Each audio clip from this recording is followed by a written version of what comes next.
یہ بھی نہیں وہ بھی نہیں،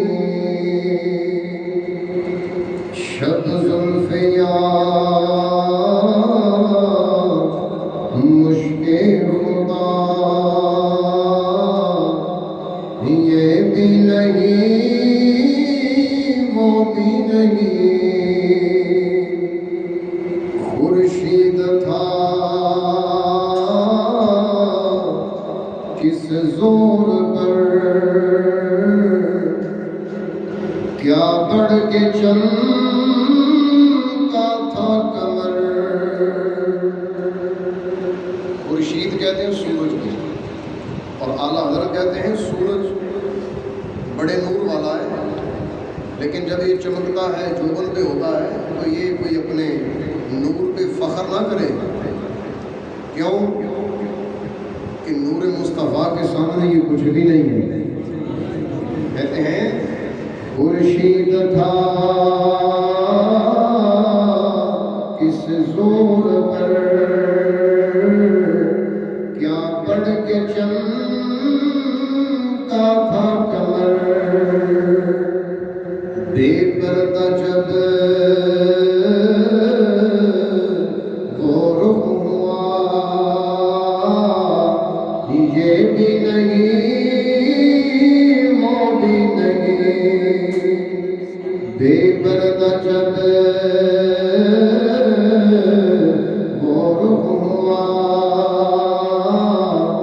یہ بھی نہیں وہ بھی نہیں۔ اللہ تعالیٰ کی حمد و ثنا اور اس کے پیارے حبیب علیہ السلام کی بارگاہ میں ہدیۃً درود و سلام عرض کرنے کے بعد اللہ جل شانہ کی بارگاہ میں التجا ہے، خالق کائنات ہمارا مل بیٹھنا اپنی بارگاہ میں قبول فرمائے۔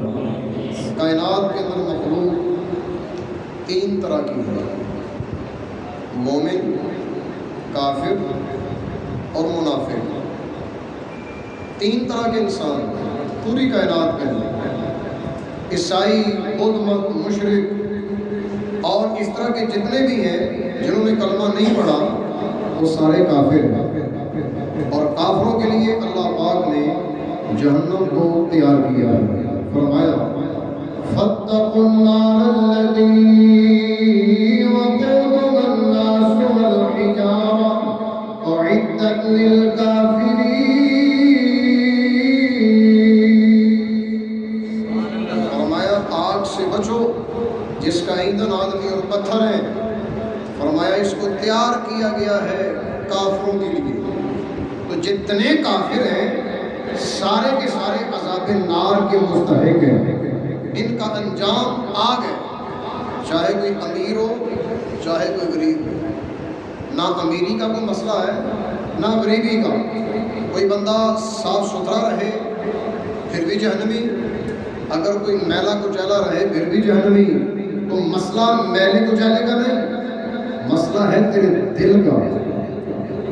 اگر دل کے اندر محبت مصطفیٰ ہے تو رب تجھے جہنم سے نکالے گا، اور اگر دل کے اندر عظمت مصطفیٰ نہیں ہے تو پھر نکلنے کا سوچنا بھی نہیں ہے۔ رب کہتا ہے ہمیشہ کے لیے جہنم کا حقدار یہ کافر۔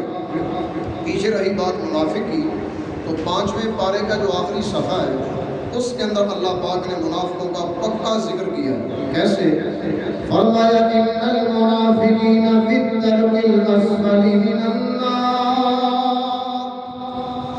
فرمایا جہنم کے 7 طبقے ہیں، اور ایک طبقہ دوسرے طبقے سے زیادہ گرم ہے، 70 گنا زیادہ۔ تو جو سب سے نچلا درجہ ہے وہاں پہ ڈالوں گا منافقوں کو۔ کس کو ڈالوں گا؟ بلند آواز سے بولیں گے اس کو۔ اور منافق کون ہوتا ہے؟ جو زبان سے کلمہ پڑھے دل سے مصطفیٰ کو نہ مانے، زبان سے اقرار کرتا ہے، نمازیں بھی پڑھتا ہے، تسبیحیں بھی پھیرتا ہے، پورا بہروپیہ ہے۔ ایک بہروپیے کی عادت ہوتی ہے، اوپر سے کچھ ہوتا ہے اندر سے کچھ ہوتا ہے، دکھاتا کچھ ہے کرتا کچھ ہے۔ جیسے ہاتھی کے دانت کی مثال دی جاتی ہے، دکھانے کے لیے اور ہے، کھانے کے لیے اور ہے۔ منافق کی زندگی اس کی طرح کی ہے، تیرے سامنے کہے گا میں قرآن سے پیار کرتا ہوں، تیرے سامنے کہے گا میں علی سے پیار کرتا ہوں، تیرے سامنے اس بات کا دعویٰ کرے گا مجھے عثمان غنی سے بڑا پیار ہے، لیکن دل کے اندر بغض مصطفیٰ ہوگا، بغض ابو بکر صدیق ہوگا، بغض فاروق اعظم ہوگا اور بغض عثمان غنی ہوگا، تو سمجھ جانا یہ مومن نہیں، یہ منافق ہے۔ اب ذرا قرآن سے پڑھ لیتے ہیں، قرآن کے اندر منافقوں کو کیسے بیان کیا۔ سورۃ البقرہ پہلا سپارہ اور اس کی آیت نمبر 8، آیت نمبر 8 میں منافقوں کی کیفیت بیان کی ہے۔ فرمایا منافق ایسا ہوگا، وَمِنَ النَّاسِ مَن يَقُولُ آمَنَّا بِاللَّهِ وَبِالْيَوْمِ الْآخِرِ وَمَا هُم بِمُؤْمِنِينَ۔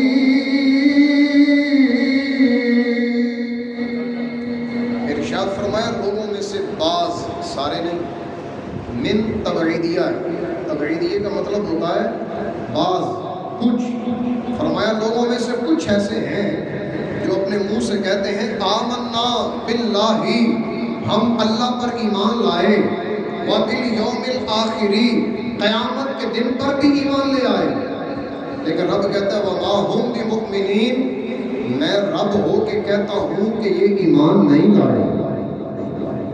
اپنے منہ سے کہتے ہیں ہم ایمان لائے، آخرت تو مانتے ہیں، قیامت کا دن ہوگا، وہاں پہ بڑی پکڑ ہوگی، یوں ہوگا یہ ہوگا، لیکن رب کہتا ہے میں ان کے دلوں کو جانتا ہوں، یہ منہ سے کہہ رہے ہیں، ان کے دل پکے منافق ہیں۔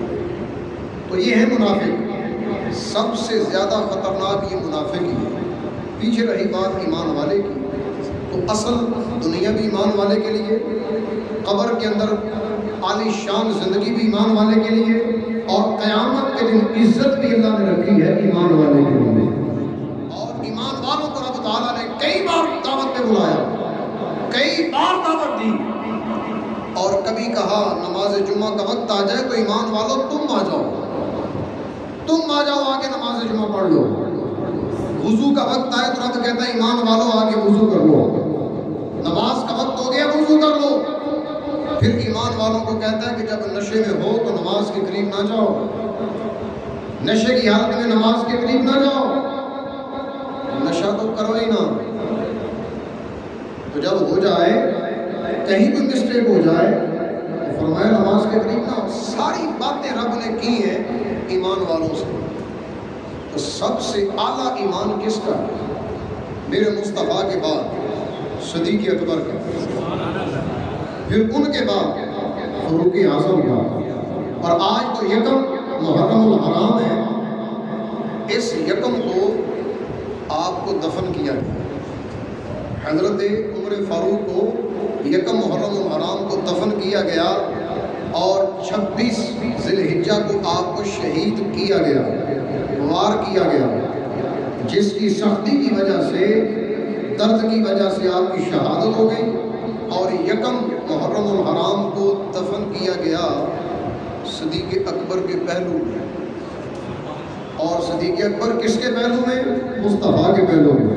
نعرہ تکبیر، نعرہ رسالت، نعرہ تحقیق، نعرہ حیدری، میلاد مصطفیٰ، علماء اہل سنت۔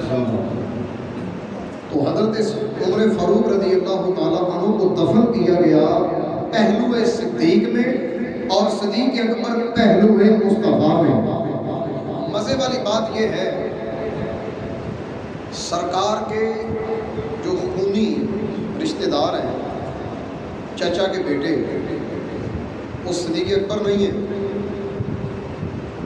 یا فاروق اعظم نہیں ہیں، صدیق اکبر کی بیٹی میرے آقا کی زوجہ محترمہ ہے، حضرت اماں عائشہ صدیقہ۔ حضرت عمر کی بیٹی حضرت حفصہ مصطفیٰ کی زوجہ محترمہ ہیں، اور حضرت علی چچا کے بیٹے ہیں، چچا کے بیٹے ہیں، اور عثمان غنی ان کے پاس میرے آقا کی 2 شہزادیوں کی نسبت ہے، لیکن اصل رشتہ داری، نسبی رشتہ داری علی کے ساتھ ہے۔ مزے والی بات یہ کہ گنبد خضرا کے اندر نہ امیر حمزہ ہے، نہ علی المرتضیٰ ہیں، اگر وہاں ساتھ ہیں تو صدیق اکبر ہیں، فاروق اعظم ہیں۔ اگر ان کی اتنی عظمت نہیں تھی تو میرے آقا نے اپنی بارگاہ میں جگہ کیوں دے دی؟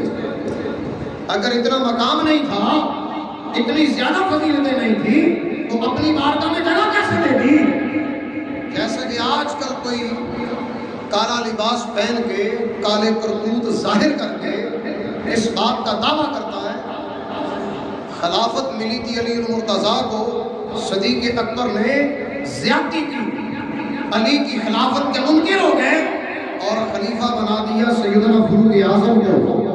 تو ہم کہتے ہیں بدبختو، بات اس کی نہیں کہ حضرت علی خلیفہ بنے تھے، میں یہ کہتا ہوں تمہاری عقل میرے مصطفیٰ کی عقل سے زیادہ تو نہیں۔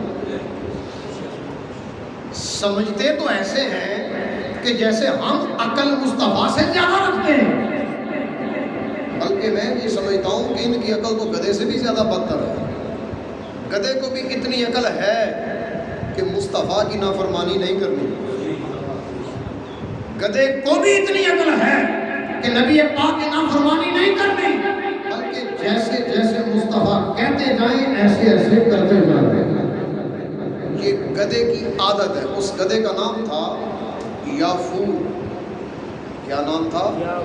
یافور۔ یافور کا معنی یہ ہوتا ہے جو کبھی بھی منکر نہ بنے، ہر بات پہ عمل کرے، اس کا نام ہے یافور، فرما بردار۔ اور اس دراز گوش کی عادت یہ تھی کہ نبی پاک نے جب کسی کو بلانا ہوتا تھا، اس سے کہتے تھے جاؤ فلاں کو بلا کے لاؤ، تو وہ 4 ٹانگوں والا مصطفیٰ کا ادب کرتا تھا۔ وہ الگ بات ہے کہ اس صدی کے اندر یہ 2 ٹانگوں والا میرے آقا کی بات کا یقین نہیں کرتا۔ آقا علیہ السلام نے اپنی موجودگی میں اپنا مصلح امامت دیا سیدنا صدیق اکبر کو، اور صدیق اکبر نے اپنا مصلح جو کہ مصطفیٰ کی امانت تھی وہ حوالے کیا سیدنا فاروق اعظم کو۔ اگر کوئی خلافت والا مسئلہ ہوتا تو حضرت علی وہاں نہیں تھے؟ حضرت علی نے صدیق کو کیوں مانا خلیفہ؟ حضرت فاروق اعظم کو خلیفہ کیوں مانا؟ عثمان غنی کی خلافت کا اقرار کیوں کیا؟ اگر واقعی تمہارے پاس بڑی عقل ہے تو تم کو علی کو بھی نہیں مانتے، علی کو بھی نہیں مانتے، کیونکہ علی عثمان کو بھی مانتے ہیں، عمر کو بھی مانتے ہیں، سیدنا صدیق اکبر کو بھی مانتے ہیں۔ اور جو بندہ صدیق کا منکر ہو، عثمان کا منکر ہو، سیدنا فاروق اعظم کی عظمت کا منکر ہو، وہ علی والا نہیں ہو سکتا۔ جو ان کو ماننے والا ہو وہی علی والا ہو سکتا ہے، کیونکہ اہل بیت کو نسبت ہے صحابہ سے اور صحابہ کو نسبت ہے اہل بیت سے۔ سب کا آپس میں پیار ہے، کیوں؟ یہ سارے ہی نسبت رکھتے ہیں میرے مصطفیٰ سے۔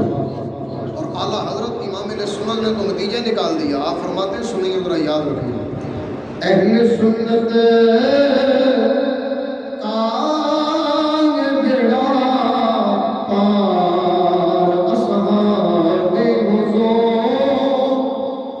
نجم ہے اور نام ہے فطرت رسول اللہ کی۔ یہ پرفتن دور میں جو نجات پائے گا نا مذہب، وہ مذہب حق اہل سنت ہے۔ اور اہل سنت کا نام لیتے ہوئے سمجھ آتی ہے حق پر کون ہے اور باطل پر کون ہے۔ جو عمر فاروق کی عظمت کا قائل ہے وہ حق پر ہے، جو ان کو نام آنے وہ حق پر نہیں ہے، کیونکہ حضرت عمر نے جب اسلام قبول کیا آپ کی عمر مبارک تھی 27 سال۔ کتنی؟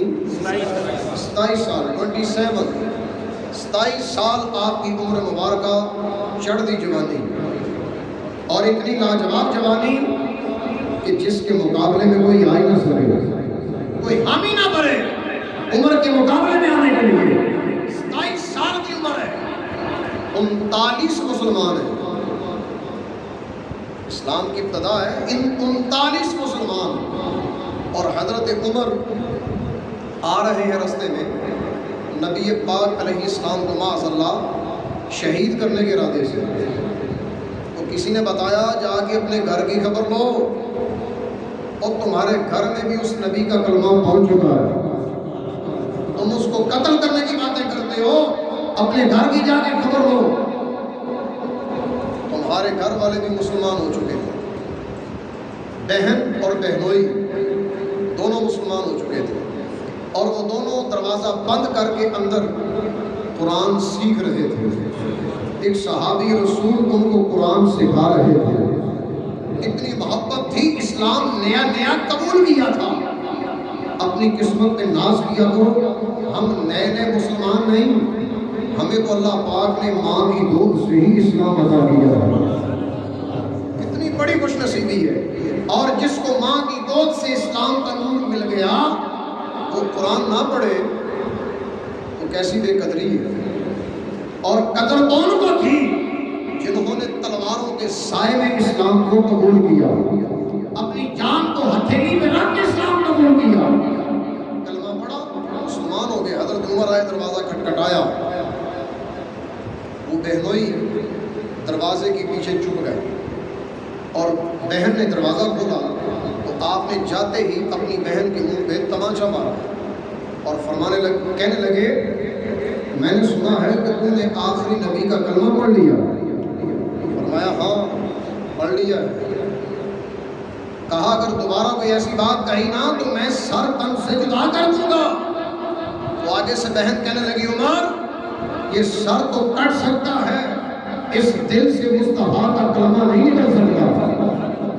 سر کٹانے کے لیے تیار ہو لیکن ایمان کو چھوڑنے کے لیے تیار نہیں ہو۔ یہ ہوتے ہیں پکے مومن، جو دل کے بھی سچے ہیں، زبان کے بھی سچے ہیں۔ ایسا پکا ایمان ان لوگوں کا۔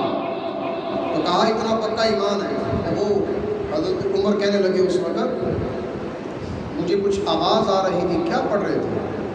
کہنے لگی قرآن۔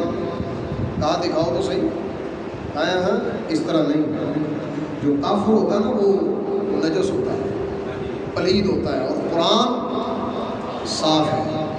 اس کو وہی ہاتھ لگائے گا جس کا عقیدہ صاف ہے۔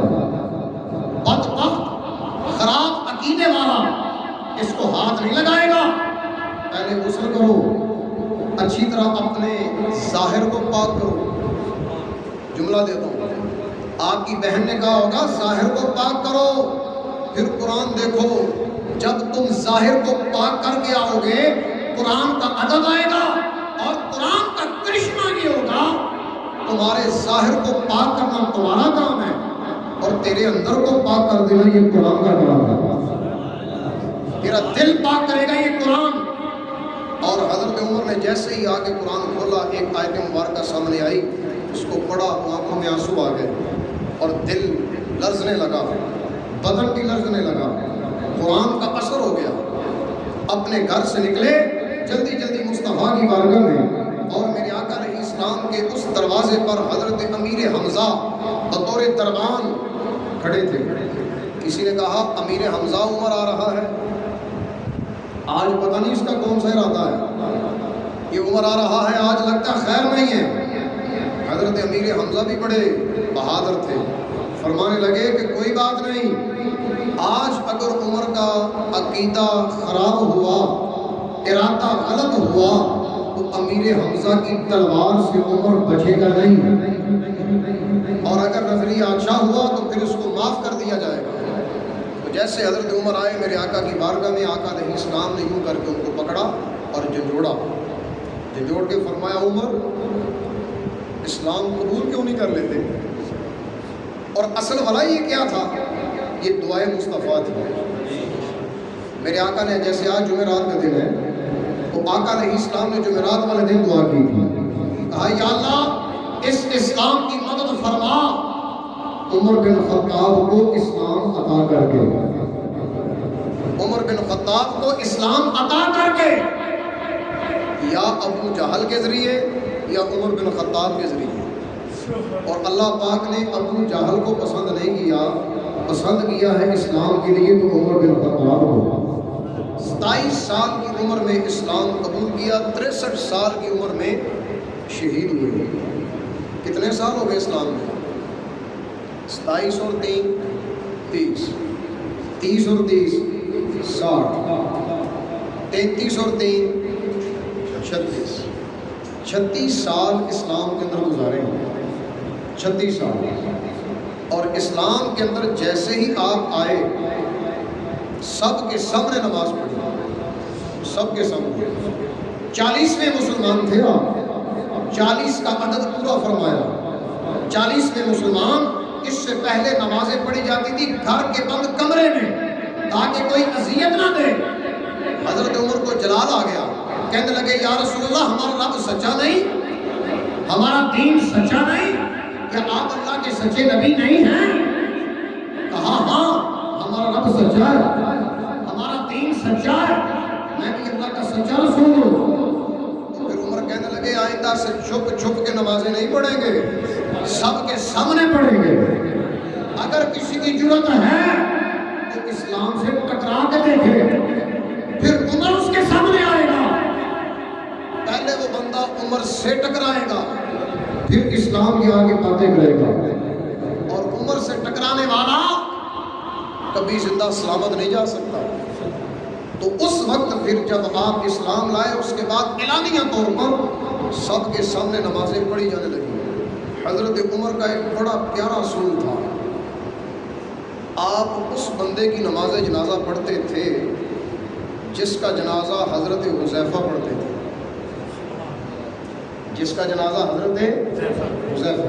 اور حضرت حذیفہ جانتے تھے منافق کون ہے اور پکا مسلمان کون ہے، یعنی کہ منافقوں کی علامتوں کا سارا پتہ تھا کہ فلانا بندہ منافق ہے۔ جیسے آج کل ہم بھی پہچان سکتے ہیں، علامتوں سے پہچان ہو جاتی ہے کہ بندہ نماز پڑھتے ہوئے کسی کو دیکھ لینا سمجھ آ جاتی ہے یہ کون ہے، یہ سنی ہے کہ نہیں ہے۔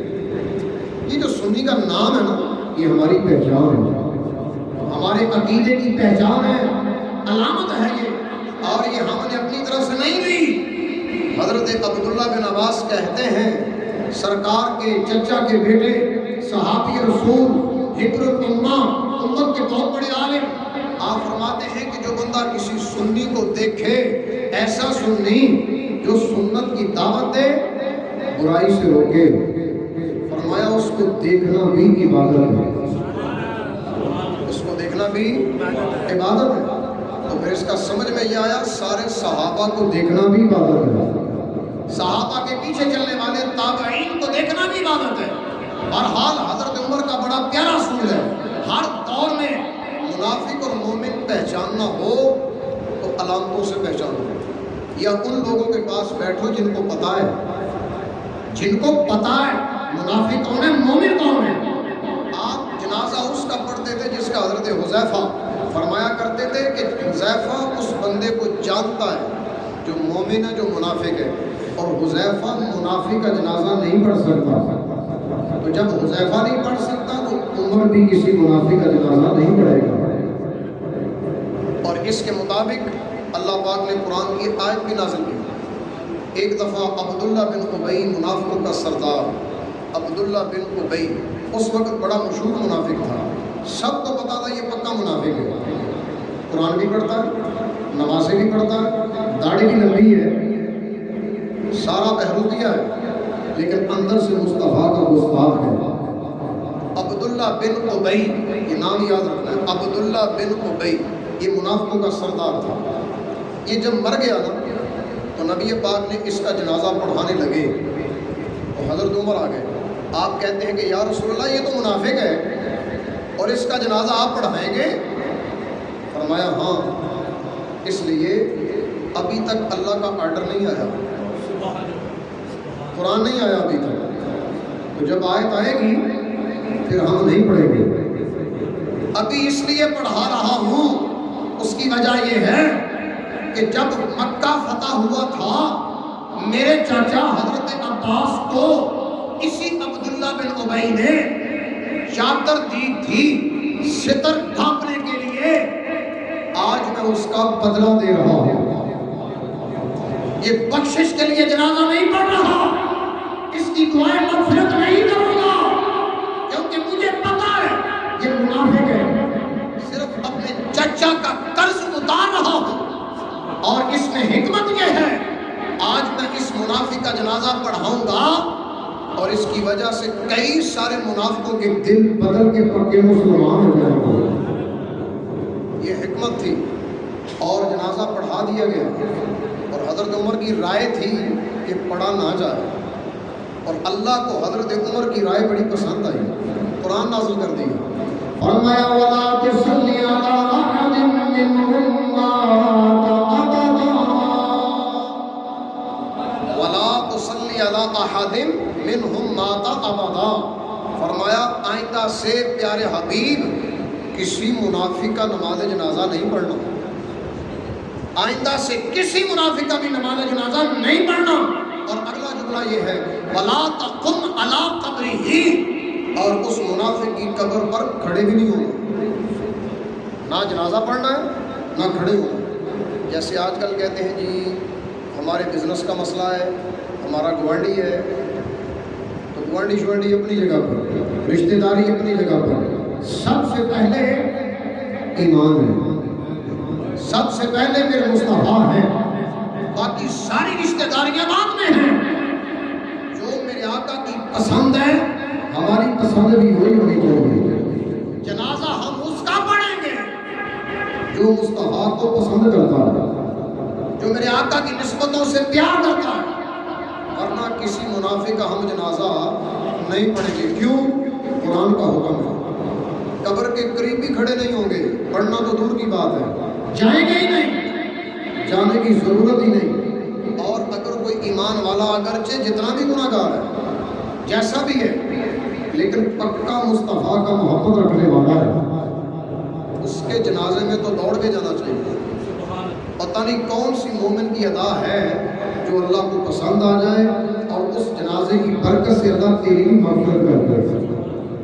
ایک بڑا پیارا اصول ہم نے قرآن سے سیکھا، کسی بھی منافق کا جنازہ نہ پڑھا جائے۔ ایک منافق ایک یہودی دونوں میرے آقا کی بارگاہ میں آ گئے، کوئی کسی مسئلے پر ان کا جھگڑا ہو گیا، تو نبی پاک سے فیصلہ کروایا، یہ بات بڑی توجہ سے، فیصلہ کروایا تو میرے آقا نے فیصلہ کیا یہودی کے حق میں، کیونکہ فیصلہ بنتا ہی اس کے حق میں تھا۔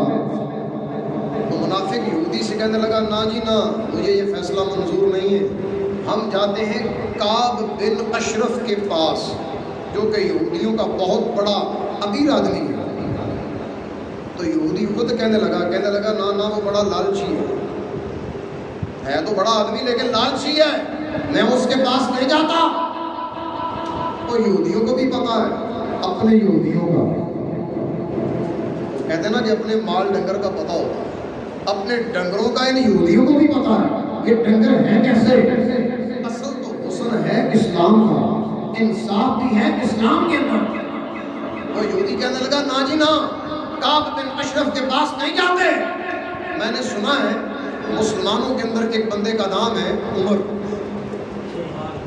عدالت کے اندر مشہور ہے، انصاف کے اندر بھی مثال ہے، آؤ نا ذرا، تمہارا ہی بندہ ہے۔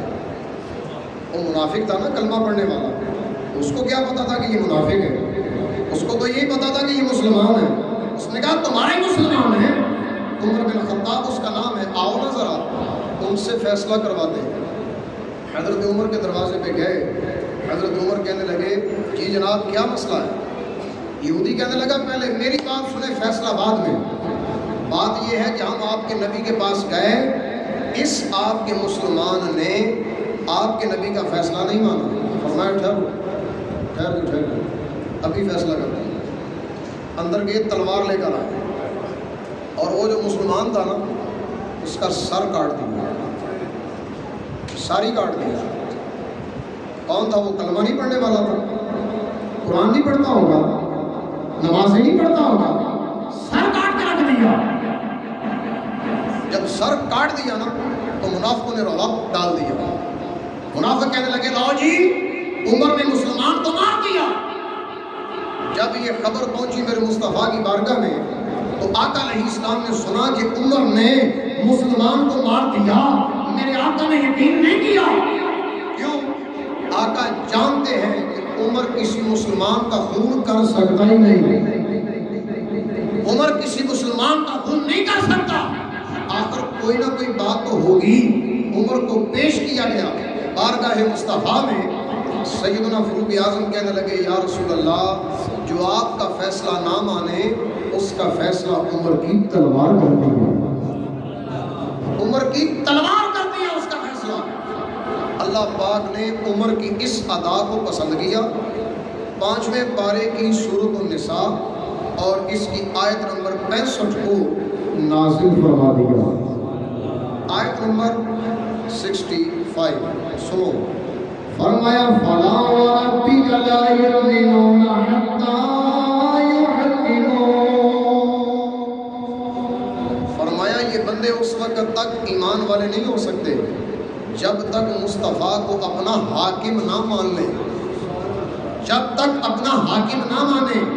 فِيمَا شَجَرَ بَيْنَهُمْ، ان مسائل کے اندر جن کے اندر ان کا جھگڑا ہوا، اپنے جھگڑوں کے اندر اگر مصطفیٰ کے پاس گئے تو فیصلہ ماننا پڑے گا. فرمایا فیصلہ ماننا کیسے ہے؟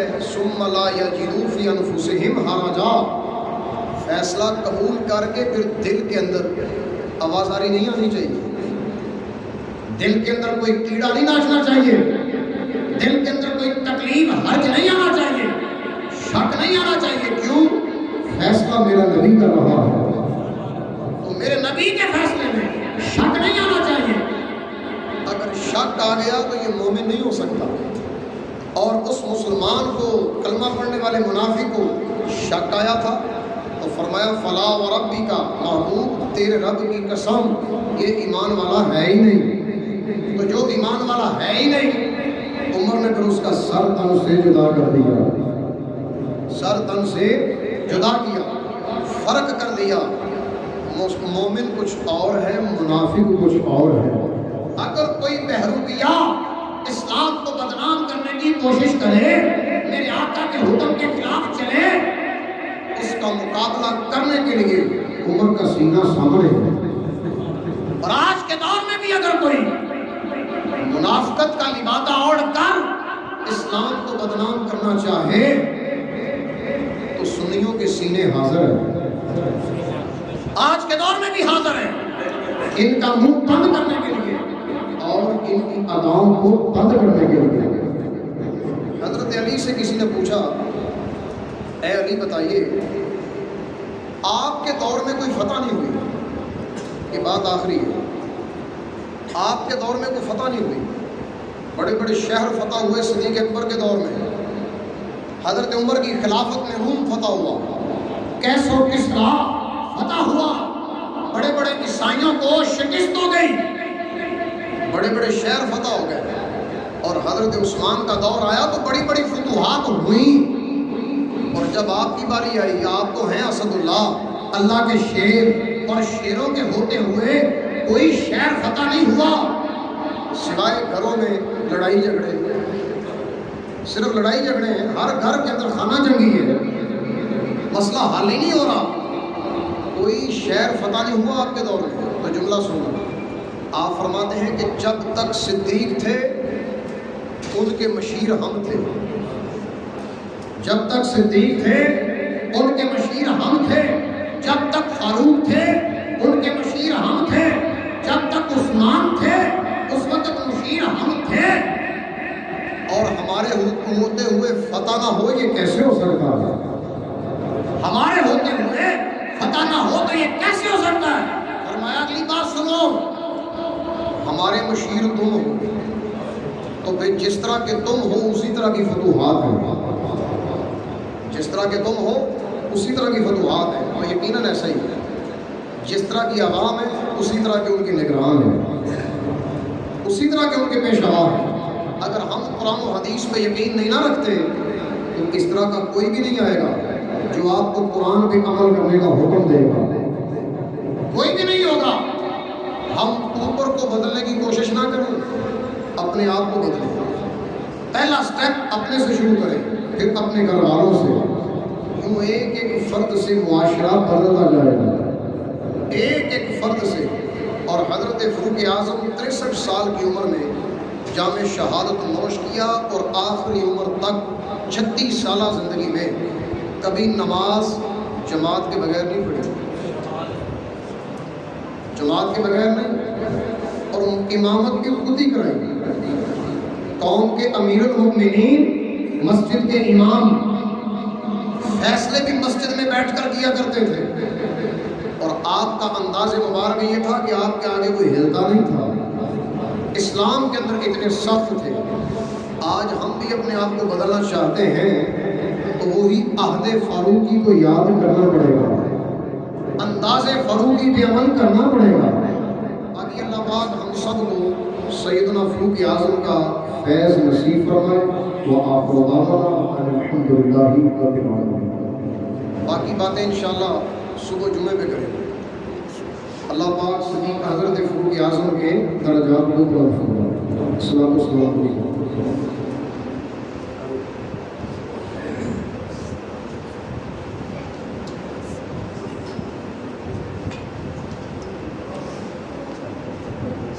مصطفیٰ